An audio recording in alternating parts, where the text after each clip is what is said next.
বন্ধুরা আমি এই প্রথমে আমটাকে আমি কেটে নেব। দেখুন বন্ধুরা আমগুলো আমার কাটা হয়ে গেছে। আমি আমগুলোকে এরকম করে কেটে নিয়েছি। আমি এটাকে এবার চাটনি বানাবো। দেখুন কিভাবে বানাই। এই বাতাসাটা দিয়ে আমি চাটনি বানাবো। আমি এই আমগুলো সেদ্ধ করে দেব। আমটা সুন্দর সিদ্ধ হয়ে গেছে, আমি নামিয়ে নেব। 3টে শুকনো লঙ্কা, কালো সরষে আর 5 ফোঁটন একসঙ্গে আমি দিয়ে দেব। প্রথমে লঙ্কাগুলো দেব, ফুটন আর কালো সরষে আমি দিয়ে দেবো। এই বাতাসাগুলো দেব, আমার আম অনুযায়ী পরিমাণ মতো বাতাসাগুলো আমি দিয়ে দেবো।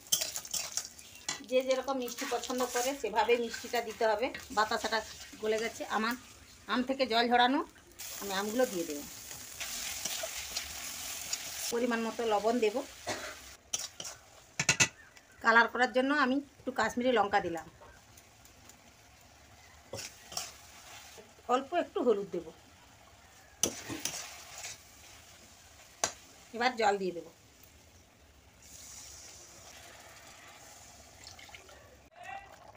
দেখুন বন্ধুরা কত সুন্দর কালার হয়েছে। দেখুন আমার এই রেসিপিটা, এই আমের চাটনির রেসিপিটা যদি আপনাদের ভালো লেগে থাকে প্লিজ লাইক কমেন্ট শেয়ার করবেন। আর আমার চ্যানেলে যদি আপনারা নতুন হয়ে থাকেন তাহলে অতি অবশ্যই সাবস্ক্রাইব করতে ভুলবেন না। দেখুন বন্ধুরা কত সুন্দর হয়েছে আমার এই চাটনিটা। আমি নামিয়ে নিয়েছি। কত সুন্দর হয়েছে দেখুন। আপনারাও এরকম বানাবেন, দেখবেন খুব ভালো লাগবে। দেখুন কত সুন্দর হয়েছে। দেখুন আমার চাটনিটা হয়ে গেছে। আজকে রাখছি, আবার পরের ভিডিওয়ে দেখা হবে। ধন্যবাদ।